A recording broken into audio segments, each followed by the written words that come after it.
1,000,000 fireflies bright enough to light up the night.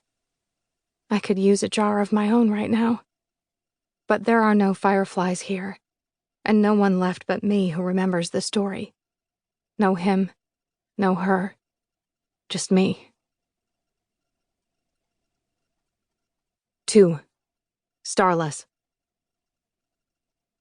My mother once told me, before she died, before her colleagues died, before everyone who wasn't born here on the station died, that each soul is tied to a star, a trail of stardust, the tether.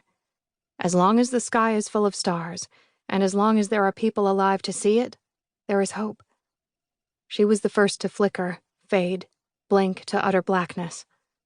She never saw the sky after the disease left its mark on us.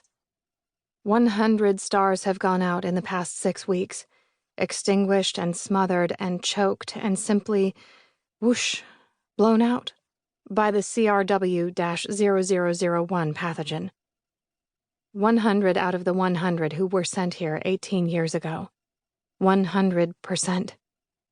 We are parentless, mentorless, medicless, chefless, commanderless. Less and less and less. It's been 5 days since the last of them passed. 5 days of embers and ashes and choking down the stench of death, and our grief, so we don't fall apart. 5 days spent picking up the pieces of all the broken everything, all the broken everyone. Before he passed, 3 weeks, 2 days, 2 hours, and 56 minutes ago, Dr. Safran, head medic and my mentor for the last 3 years, concluded definitively that only those who'd spent significant time on Earth were susceptible to CRW-0001. They're the only ones who coughed up blood, the only ones whose lungs shriveled, whose breaths became forced and far between. Their words sounded like whispers pricked with 1,000 splinters as they fought, hard, just to be heard. Until the silence took over and, one by one, the stars went out. In my not-so-expert opinion, I believe in Dr. Safran's theory. I don't know what dirt feels like, not on Earth, not on any planet. None of us do. None of us who are left. All the air we've ever breathed has been recycled for nearly 2 decades inside these thick walls, steel and plexiglass. We are a tiny dot stationed amid an extraordinary universe. Not one of us, the second generation, has coughed up a single drop of blood. We are louder than ever, now that no one tells us not to be. We are also quieter than ever. 100% of us have lost someone who meant the entire universe. And in the midst of losing, there are 6 of us who've stepped up. We've never led before, don't really know how to lead, but there is a need. So here we are, the 6 of us fumbling our way through a world that just became 100 stars darker. At least there are 5 billion trillion stars left. 5 billion trillion stars, though, are not enough light to show me this. Why is Mila Harper, age 16, lying dead on the cold, cold floor of the observation deck?